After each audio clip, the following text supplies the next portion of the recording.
ये फटाफट खबरों का सिलसिला शुरू करते हैं। सुपरफास्ट 100 में मैं हूं आपके साथ अनुराग मुस्कान। मैं हूं आपके साथ चित्रा त्रिपाठी। अगले 22 मिनट में हम आपको दिखाएंगे देश और दुनिया की 100 बड़ी खबरें। शुरुआत करेंगे कानपुर के हाई प्रोफाइल मर्डर केस से। कानपुर के हाई प्रोफाइल ज्योति मर्डर केस में उसके पति पीयूष ने अपना गुनाह कबूल कर लिया है। पीयूष ने ही अपनी पत्नी की हत्या की साजिश रची थी। गर्लफ्रेंड से शादी करने के लिए उसने पत्नी को ठिकाने लगवाया था। पीयूष के सामने ही कार में उसके पूर्व ड्राइवर अवधेश ने उसकी पत्नी ज्योति पर चाकुओं से ताबड़तोड़ हमले किए। पुलिस ने कहा कि पीयूष ने पत्नी के हाथ पकड़े थे और अवधेश ने हमला किया। आरोपी ड्राइवर अवधेश भी गिरफ्तार कर लिया गया। अवधेश ने चाकू से मारा और ये जो पीछे बैठे थे उसी समय उसकी हत्या हो गई थी। अवधेश चाकू चला रहा है तो पीछे पीयूष ने झगड़ा जरूर होगा। पत्नी ज्योति की हत्या के लिए पीयूष ने ही चाकू खरीदा था और कानपुर पुलिस ने बताया कि कार की पिछली सीट पर पीयूष के सामने ही ड्राइवर अवधेश ने उसकी पत्नी ज्योति पर ताबड़तोड़ चाकू से हमले किए थे। इस दौरान अवधेश का साथी भी कार में था। पीयूष ने हत्या की साजिश रची और उसे ड्राइवर अवधेश की मदद से चालाकी से अंजाम भी दे दिया। पीयूष ने ये बात खुद कबूल की। तो किसने मारा बताओ? अवधेश और उसके 3-4 साथी ने। अवधेश किसका ड्राइवर है? हमारे घर के बगल में पहले गाड़ी चलाता था। साल भर पहले वो छोड़ चुका था लेकिन उसको नंबर। कानपुर के आईजी आशुतोष पांडे ने बताया कि पीयूष पहले हत्या की बात से इनकार करता रहा, लेकिन जब पुलिस ने रेस्टोरेंट में पत्नी को छोड़कर कुछ देर के लिए जाने के बारे में पूछा तो वो टूट गया। पहले तो ये सारी चीजें डिनाई करता रहा और हर बात डिनाई करता रहा कि नहीं हम ऐसे आदमी नहीं हैं और हम डाइन आउट के लिए हम लोग गए थे, वाइफ के साथ गए थे और वहां हम लोगों ने खाना खाया और पूरे समय हम साथ रहे। दरअसल वारदात की रात जिस रेस्टोरेंट में पीयूष पत्नी ज्योति के साथ खाना खाने गया था वहां के सीसीटीवी कैमरे ने पीयूष के झूठ का पर्दाफाश कर दिया। कानपुर के आईजी आशुतोष पांडे ने बताया कि ज्योति मर्डर केस में पीयूष की गर्लफ्रेंड की भी अहम भूमिका रही है। वारदात के दिन पीयूष और उसकी गर्लफ्रेंड में लगातार बातचीत हो रही थी और इसने फिर एक्सेप्ट किया कि हाँ हम गए थे।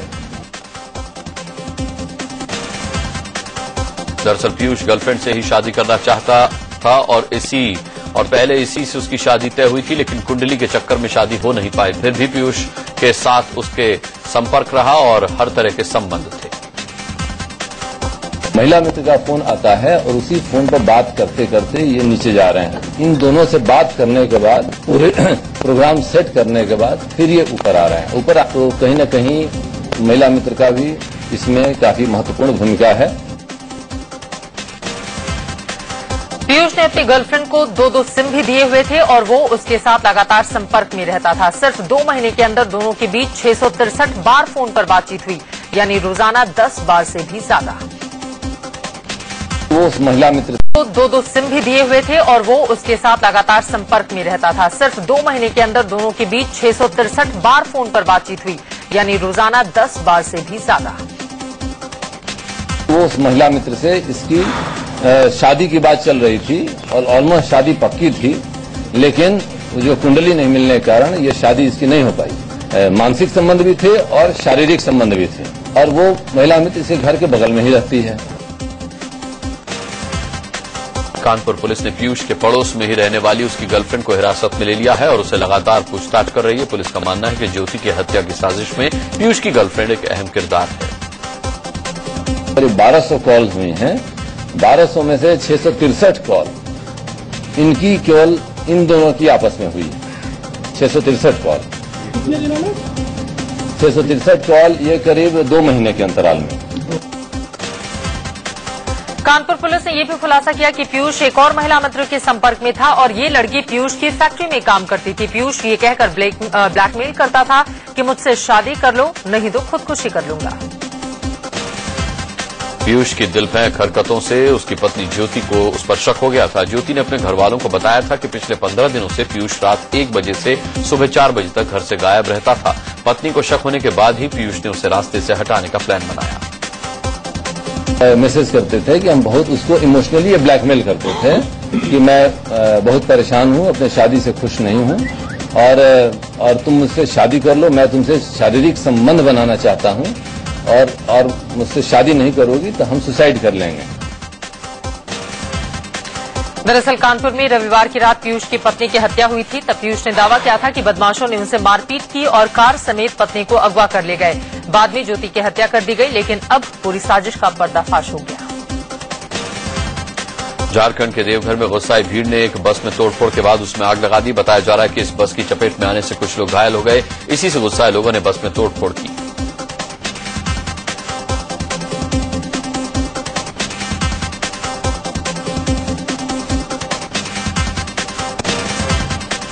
ये सारी घटना देवघर के कुंडा इलाके में हुई। बताया जा रहा है कि बासुकीनाथ से आ रही इस बस का ड्राइवर तेज रफ्तार के चलते नियंत्रण खो बैठा, जिससे कुछ लोग बस की चपेट में आ गए। हादसे के बाद बस पलट गई और बस का कंडक्टर भीतर ही फंस गया। हादसे के बाद मौके पर पहुंचे स्थानीय लोगों ने बस के कंडक्टर को निकाला और बस में जमकर तोड़फोड़ की। इसके बाद भीड़ ने बस में आग लगा दी। हंगामे की खबर पाकर पुलिस मौके पर पहुंची और बस में लगी आग पर काबू पाया। पुणे से करीब 120 किलोमीटर दूर अंबेगांव में जमीन धंसने से हाहाकार मच गया। हादसे में 15 लोगों की मौत हो गई, जबकि करीब 160 लोगों के मलबे में फंसे होने की आशंका जताई जा रही है। मलबे से 10 शव निकाल लिए गए हैं। बताया जा रहा है कि तेज बारिश की वजह से एक बड़ी चट्टान खिसक गई, जिसका मलबा 40 घरों के पूरे इलाके में फैल गया। इन घरों के कई लोग मलबे में दबे हुए हैं। 2 लोगों को मलबे से निकालकर बचा लिया गया है। हादसे के बाद राहत और बचाव का काम जारी है। मुख्यमंत्री पृथ्वीराज चौहान हालात पर नजर बनाए हुए हैं। सीएम के साथ डिप्टी सीएम भी मौके पर पहुंचे हुए हैं। राहत और बचाव के लिए स्थानीय प्रशासन के अलावा एनडीआरएफ की टीमें भी मौके पर हैं। स्थानीय प्रशासन और एनडीआरएफ के साथ ही साथ राहत और बचाव के लिए सेना की मदद भी ली जा रही है। आलाधिकारी भी मौके पर हैं। सभी हालात पर पैनी नजर बनाए हुए हैं। भारी बारिश की वजह से रेस्क्यू ऑपरेशन में दिक्कत हो रही है। मलबा हटाने के लिए करीब 20 जेसीबी मशीनें मौके पर हैं।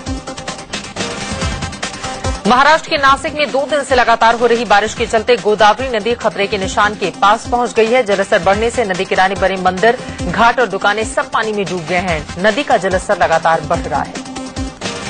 गोदावरी नदी का जलस्तर बढ़ते देख प्रशासन सतर्क हो गया है। तटीय इलाकों को खाली करने के निर्देश देने के साथ ही लोगों को सुरक्षित जगहों पर पहुंचाने का काम शुरू कर दिया गया है। महाराष्ट्र के विरार में हो रही भारी बारिश की वजह से एक आदिवासी गांव बाढ़ के पानी से घिर गया। गांव के लगभग 80 घरों में बाढ़ का पानी घुस गया। पूरा गांव टापू में तब्दील हो गया और 200 आदिवासी गांव में ही फंस गए। आदिवासियों के बाढ़ के पानी से घिरे होने की खबर प्रशासन को लगी तो उसने रेस्क्यू ऑपरेशन चलाकर सभी 200 लोगों को गांव से निकालकर सुरक्षित जगह पर पहुंचाया। महाराष्ट्र के भिवंडी में भी बारिश ने लोगों का बुरा हाल कर रखा है। लगातार हो रही बारिश से हुए जलभराव के चलते सड़कें तालाब बन गई हैं। लोग अंदाज से ही सड़कों पर आ जा रहे हैं। गाड़ी चलाने वालों को काफी मुश्किलें हो रही हैं। भिवंडी में बारिश के चलते बाढ़ के हालात बन गए हैं। नदियां उफान पर हैं। उनका पानी तटबंध तोड़कर शहरों में घुस गया है। मुंबई से सटे ठाणे में भी बारिश लोगों के लिए मुश्किल का सबब बन गई है। बीते कई दिनों से लगातार हो रही बारिश से नदियां उफान पर हैं। कई तो खतरे के निशान से ऊपर बह रही हैं। उनका पानी सड़कों से होकर बह रहा है, जिससे यातायात ठप हो गया है। ठाणे में भारी बारिश की वजह से जिला के लगभग 50 गांव तहसील मुख्यालयों से कट गए हैं। असम में ब्रह्मपुत्र और उसकी सहायक नदियों का कहर जारी है। राज्य के 3 जिले धेमाजी, सोनितपुर और जोरहाट जिले बाढ़ की चपेट में हैं। असम के धेमाजी जिले में ब्रह्मपुत्र की सहायक नदियां तबाही मचा रही हैं। यहां के जोनाई इलाका बाढ़ से सबसे ज्यादा प्रभावित है। वहीं सोनितपुर जिले में जियाभराली और महाबाहू नदियां खतरे के निशान से ऊपर बह रही हैं। जिले से करीब 100 गांव बाढ़ की चपेट में आ चुके हैं। बीती रात अहमदाबाद में हुई तेज बारिश के चलते पूरा शहर पानी पानी हो गया। जल जमाव के चलते शहर के कई निचले इलाके डूब गए। भारी बारिश के बाद अहमदाबाद एयरपोर्ट और उसके आसपास के इलाकों में पानी भर जाने से लोगों को काफी मुश्किलें उठानी पड़ रही हैं। खराब मौसम के बीच एक केदारनाथ यात्रा एक बार फिर शुरू हो गई है। 22 तीर्थयात्रियों को केदारनाथ के लिए रवाना किया गया। इलाहाबाद में आज पुलिस ने छात्रों पर जमकर लाठियां बरसाई। पुलिस ने छात्रों को पकड़ पकड़ कर पीटा। ये छात्र राज्य लोक सेवा आयोग के दफ्तर के सामने धरना दे रहे थे। दरअसल ये छात्र यूपीएससी परीक्षा से सीसेट खत्म करने और 3 अगस्त को होने जा रही यूपी पीसीएस की परीक्षा टालने की मांग कर रहे थे। यूपीएससी की सिविल सेवा परीक्षा से सीसेट हटाने की मांग को लेकर दिल्ली के मुखर्जी नगर में अनशन पर बैठे छात्रों को पुलिस ने जबरन उठाकर अस्पताल में भर्ती कराया। इन्हें हिंदू राव अस्पताल में लाया गया। मुखर्जी नगर में अभी भी यूपीएससी के कई परीक्षार्थी धरना प्रदर्शन में जुटे हुए हैं। ये छात्र सीसेट हटाने और सिविल सेवा की प्रारंभिक परीक्षा टालने की मांग कर रहे हैं। यूपीएससी के परीक्षार्थियों ने समाजवादी पार्टी के अध्यक्ष मुलायम सिंह यादव से मुलाकात की और सिविल सेवा की परीक्षा से सीसेट हटाने के आंदोलन में साथ देने की अपील की। सिविल सेवा की परीक्षा से सीसेट को हटाने की मांग को लेकर वाराणसी में बीएचयू गेट के बाहर छात्रों ने प्रदर्शन किया। गृह मंत्री राजनाथ सिंह ने संसद में यह भी कहा कि अखबार में जासूसी की छपी रिपोर्ट बेबुनियाद है और इसे गंभीरता से नहीं लिया जाना चाहिए। उन्होंने कहा कि खुद नितिन गडकरी जासूसी की बात पहले ही नकार चुके हैं। जिनके बेडरूम में यह हाई पावर लिसनिंग डिवाइसेस लगाए जाने की बात की जा रही है, स्वयं भी उन्होंने इस पूरी खबर को बेबुनियाद और निराधार बताया। केंद्रीय मंत्री नितिन गडकरी की जासूसी की खबरों का खंडन करते हुए सरकार ने विपक्ष की जांच की मांग को खारिज कर दिया है। संसद में गृह मंत्री राजनाथ सिंह ने कहा कि जब जासूसी हुई ही नहीं तो फिर जांच का सवाल ही कहां उठता है। जो भी खबर छपी है वो पूरी तरह से बेबुनियाद है, निराधार है, इसलिए इस पूरे मामले की जांच कराए जाने का कोई प्रश्न नहीं है। लोकसभा में कांग्रेस संसदीय दल के नेता मल्लिकार्जुन खड़गे ने जासूसी प्रकरण पर सरकार को घेरा और पूछा कि आखिर कितने मंत्रियों, सांसदों और अफसरों की जासूसी हो रही है। ये जानना चाहते हैं ऐसे कितने मिनिस्टर्स के घर में ऐसे इक्विपमेंट है और कितने मिनिस्टरों के घर में ये जासूसी चल रही है। मल्लिकार्जुन खड़गे ने जासूसी प्रकरण को लेकर पीएम नरेंद्र मोदी को भी घेरा। उन्होंने कहा कि जब मोदी गुजरात के सीएम थे तो वहां हजारों लोगों के फोन टैप होते थे। इसके बारे में स्टेटमेंट प्रधानमंत्री खुद देना चाहिए, क्योंकि उनके राज्य में भी ऐसा हुआ था और आज यहां भी हो रहा है। 29,000 लोगों का टैप उन्होंने टैपिंग किया था और जासूसी की थी। कांग्रेस ने जासूसी प्रकरण की जेपीसी जांच यानी संयुक्त संसदीय समिति बनाकर जांच कराने की मांग की है, लेकिन सरकार इसके लिए तैयार नहीं।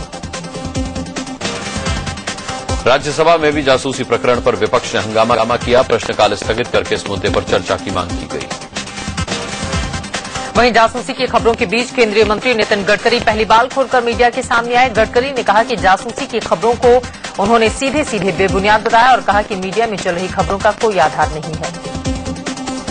पहले दिल्ली का घर बताया, फिर मुंबई का घर बताया। ये पूरी तरह से बेबुनियाद है, फॉल्स है और गलत है। कि आप जो कुछ लिख रहे हैं और जो कुछ दिखा रहे हैं टोटली बेसलेस है, फॉल्स है और इसमें कोई तथ्य नहीं है। संसद की कैंटीन में खराब खाने का मामला राज्यसभा में उठा। जेडीयू सांसद केसी त्यागी ने कहा कि खराब खाने के चलते रामगोपाल यादव और जया बच्चन की तबीयत बिगड़ गई। कैंटीन का खाना खाने के बाद 4 दिन जो है हॉस्पिटल में रह के आए श्री रामगोपाल यादव जी, और उसी खाने को खा करके बहन जया बच्चन जी की तबीयत खराब है। क्या पार्लियामेंट के सदस्यों को जानबूझ करके ऐसा खाना दिया जा रहा है ताकि इनके खिलाफ बजट सेशन में उनकी जुबान शांत की जा सके? सांसद और अभिनेत्री जया बच्चन ने राज्यसभा में कहा कि कैंटीन में बासी खाना मिलता है जिससे उनकी तबीयत बिगड़ गई थी। बीच में काफी देर तक पार्लियामेंट रात को चलता रहा तो लोगों ने चीजें खाई जिसकी वजह से बहुत तकलीफ रही। बासी खाना दिया जा रहा है। सांसदों की शिकायत के बाद संसदीय कार्य मंत्री वेंकैया नायडू ने कहा कि सरकार इस मामले को गंभीरता से ले रही है। इंडिया न्यूज से खास बातचीत में राज्यसभा सांसद जया बच्चन ने कहा कि कुछ दिन पहले उन्होंने संसद की कैंटीन में डोसा खाया था जिसकी वजह से उनकी तबीयत खराब हो गई। खाने में कुछ गड़बड़ी है। मैं ये तो नहीं बता सकती स्पेसिफिकली कि क्या खराब था, पता नहीं। मैंने एक दिन डोसा खा लिया, शायद उसकी वजह से हो गया। जया बच्चन ने कहा कि समाजवादी पार्टी के सांसद रामगोपाल यादव ने संसद की कैंटीन में खिचड़ी खाई थी जिससे उनकी तबीयत बिगड़ गई। रामगोपाल जी ने खिचड़ी खाई, उस वजह से वो बीमार हो गए। नहीं तो सारे एमपीज बीमार हो जाएंगे तो कैसे चलेगा? अभी चाय कॉफी के सिवा और कुछ पी नहीं सकते हैं। डर लगता है कि कहीं। उधर टमाटर की बढ़ती कीमत को लेकर बीजेपी के वरिष्ठ नेता और दिल्ली प्रभारी प्रभात झा ने अजीबोगरीब बयान दिया। प्रभात झा ने कहा कि लाल गाल वाले अमीर लोग ही टमाटर खाते हैं। टमाटर जिनके गाल लाल होते हैं, आप जानते हैं पैसे वाले होते हैं, वे खाते हैं। टमाटर जिनके गाल लाल होते हैं, आप जानते हैं पैसे वाले होते हैं, वे खाते हैं। टमाटर को लाल गाल वाले अमीरों का भोजन बताने वाले बीजेपी नेता प्रभात झा के खिलाफ कांग्रेस ने इंदौर में प्रदर्शन किया और उनका पुतला फूंका। वहीं संघ की नाराजगी की वजह से केंद्र सरकार ने जीएम फसलों के टेस्ट की इजाजत नहीं दी। स्वदेशी जागरण मंच और भारतीय किसान संघ ने केंद्रीय पर्यावरण मंत्री प्रकाश जावड़ेकर से मुलाकात कर चावल, कपास और बैंगन के परीक्षण पर रोक की मांग की थी। बिहार में बीजेपी को रोकने के लिए जेडीयू, आरजेडी और कांग्रेस ने हाथ मिला लिया है। पटना में तीनों दलों की एक साझा प्रेस कॉन्फ्रेंस में इस महागठबंधन का ऐलान भी हो गया। बिहार विधानसभा की 10 सीटों पर उपचुनाव होना है, जिसके लिए तीनों पार्टियों में गठबंधन हुआ है। प्रेस कॉन्फ्रेंस में न नीतीश नजर आए और न ही लालू यादव। तीनों ही दलों के प्रदेश अध्यक्षों ने ही गठबंधन का ऐलान किया। महाराष्ट्र में कांग्रेस एनसीपी गठबंधन में सीटों के बंटवारे का झगड़ा खत्म होता नहीं दिख रहा है। एनसीपी जहां 144 सीटों पर अड़ी है, लेकिन कांग्रेस इतनी सीटें एनसीपी को देने को तैयार नहीं है। कल मुंबई में मुख्यमंत्री पृथ्वीराज चौहान और प्रदेश अध्यक्ष माणिकराव ठाकरे की मौजूदगी में कांग्रेस की अहम बैठक हुई, जिसमें सभी नेताओं ने साफ साफ कहा कि एनसीपी को 144 सीटें देने का कोई तुक नहीं। स्पष्ट रूप से कहा गया है कि जो भी डिमांड उन्होंने एनसीपी ने की है 144 जगह उनको मिलनी चाहिए, तो वो कोई आधार नहीं है उसका वो डिमांड करने का, तो इस तरीके से समझौता नहीं हो सकता है। माणिकराव ठाकरे ने कहा कि एनसीपी को साल 2009 के फॉर्मूले की तरह ही 114 सीटें दी जाएंगी, उससे एक भी सीट ज्यादा नहीं। 144 के आधार पे या कुछ सीट बढ़ा देने के बारे में हमारे बिल्कुल हमारे कांग्रेस टेस्टी और कांग्रेस के कार्यकर्ता बिल्कुल तैयार नहीं है। अकेला जाना पड़ेगा, ये सभी महाराष्ट्र के आस के नेताओं की बात हमारी हुई है। महाराष्ट्र में कांग्रेस साल 2009 के फॉर्मूले पर जोर दे रही है। 2009 में एनसीपी 288 सीटों में से 114 पर चुनाव लड़ी थी, लेकिन अब एनसीपी आधी सीटें यानी 144 डिमांड कर रही है। हरियाणा कांग्रेस के दिग्गज नेता और मुख्यमंत्री भूपेंद्र सिंह हुड्डा के खिलाफ बगावत करने वाले चौधरी वीरेंद्र सिंह बीजेपी का दामन थाम सकते हैं। चौधरी वीरेंद्र सिंह और बीजेपी अध्यक्ष की मुलाकात हुई। ये मुलाकात गुजरात भवन में हुई, जिसकी तस्वीरें आप देख रहे हैं। चौधरी वीरेंद्र सिंह ने माना है कि अमित शाह से उनकी राजनीतिक बातचीत हुई है। उन्होंने ये भी कहा कि कार्यकर्ताओं से बातचीत के बाद ही वो आगे का फैसला लेंगे। हाँ, ये सही है कि मैंने बीजेपी के अध्यक्ष से बात की है और काफी राजनीतिक बातें ही की हैं। अगर हमारा कार्यकर्ताओं का जो डायरेक्शन है, जो निर्देश है, उस पे मैं अपनी प्रतिक्रिया दे सकूंगा। कांग्रेस अध्यक्ष सोनिया गांधी और राहुल गांधी ने नेशनल हेराल्ड केस में दिल्ली हाईकोर्ट का दरवाजा खटखटाया है। पटियाला हाउस कोर्ट ने इस मामले में राहुल और सोनिया गांधी को आरोपी बनाते हुए 7 अगस्त को कोर्ट में पेश होने का समन जारी किया था, जिसके बाद राहुल और सोनिया की तरफ से हाईकोर्ट में याचिका दायर की गई। राहुल और सोनिया की अर्जी पर अब शुक्रवार को सुनवाई हो सकती है। आयकर विभाग के मुताबिक कोई भी राजनीतिक पार्टी किसी बिजनेसमैन और फंड में इन्वेस्ट नहीं कर सकती,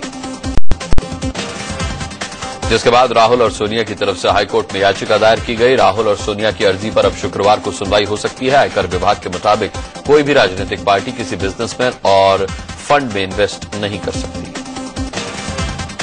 बीजेपी नेता सुब्रमण्यम स्वामी ने याचिका दायर करके आरोप लगाया था कि सोनिया और राहुल गांधी ने गैर कानूनी तरीके से नेशनल हेराल्ड अखबार की संपत्तियों पर कब्जा कर लिया है।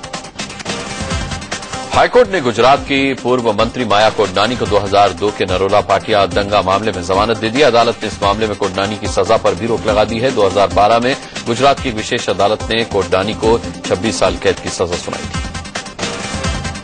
सुप्रीम कोर्ट ने सहारा प्रमुख सुब्रत रॉय से पूछा कि उनको तिहाड़ जेल में ही बने गेस्ट हाउस में क्या क्या इक्विपमेंट चाहिए, जिससे वो जेल से ही विदेशी खरीदारों से बातचीत कर सके। कोर्ट ने सुब्रत राय के वकीलों को दूसरा विकल्प ये दिया है कि वो कोर्ट कॉम्प्लेक्स में कॉन्फ्रेंस रूम में सुबह 6 से रात 8 बजे तक बैठकर वीडियो कॉन्फ्रेंसिंग के जरिए खरीदारों से बातचीत करें। सुपरटेक बिल्डर्स को सुप्रीम कोर्ट से बड़ा झटका लगा है। कोर्ट ने नोएडा के सेक्टर 92A में बने सुपरटेक के 40 मंजिला ट्विन टावर को अवैध ठहराया है। कोर्ट ने कहा है कि जो खरीदार अपने पैसे वापस लेना चाहते हैं, सुपरटेक को उन्हें पैसे वापस देना होगा।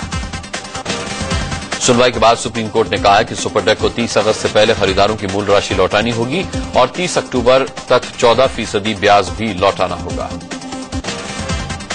तमिलनाडु के तंजावुर की एक अदालत ने 10 साल पहले हुए कुंभकोणम अग्निकांड के मामले में 10 आरोपियों को दोषी करार दिया, जबकि 11 लोगों को बरी कर दिया। अमेरिकी विदेश मंत्री जॉन कैरी आज से 3 दिन की भारत दौरे पर पहुंच रहे हैं। कैरी विदेश मंत्री सुषमा स्वराज से मुलाकात करेंगे, साथ ही भारत अमेरिका सामरिक संवाद में हिस्सा लेंगे। चीनी मीडिया भी अब प्रधानमंत्री नरेंद्र मोदी का मुरीद हो गया है। चीनी कम्युनिस्ट पार्टी के अंग्रेजी मुखपत्र ग्लोबल टाइम्स ने पीएम मोदी की जमकर तारीफ की। चीनी अखबार ग्लोबल टाइम्स ने पीएम नरेंद्र मोदी के 18 घंटे काम करने की कार्यशैली की तारीफ की है। अखिल भारतीय विद्यार्थी परिषद के कार्यकर्ताओं ने आज राजभवन के सामने प्रदर्शन किया। ये लोग नए शैक्षणिक सत्र में छात्र संघ चुनाव सहित 15 मांगों को लेकर प्रदर्शन कर रहे थे। सहारनपुर में आज कर्फ्यू से 5-5 घंटे की छूट दी जा रही है। न्यू सिटी में सुबह 8:30 से दोपहर 1:30 बजे तक के कर्फ्यू में ढील दी गई, जबकि ओल्ड सिटी में दोपहर 2 बजे से शाम 7 बजे तक ढील। 6 थानों में पुलिस और पब्लिक के बीच मीटिंग के बाद प्रशासन ने कर्फ्यू में ढील देने का फैसला किया। स्थानीय प्रशासन के मुताबिक हालात सामान्य रहे तो 31 जुलाई से 10 से 7 घंटे तक की छूट दी जा सकती है। मध्य प्रदेश के रतलाम में उस समय सनसनी फैल गई जब एक मोटरसाइकिल पर सवार 2 बदमाशों ने दिन दहाड़े बीच बाजार कई राउंड फायरिंग की। हैरानी की बात यह है कि मोटरसाइकिल सवार ये बदमाश जब फायरिंग कर रहे थे, उसी वक्त ठीक उनके पीछे से पुलिस के 2 हथियारबंद जवान मोटरसाइकिल से गुजर रहे थे। बदमाशों ने यह फायरिंग एक सराफा व्यवसायी के घर पर की। यह फायरिंग व्यवसायी को धमकाने के लिए की गई थी। फायरिंग की घटना के 1.5 घंटे के भीतर ही हरकत में आई पुलिस ने मोटरसाइकिल सवार दोनों बदमाशों को अलग अलग इलाकों से धर दबोचा। दिल्ली के त्रिलोकपुरी इलाके में ई रिक्शे ने एक महिला को टक्कर मार दी।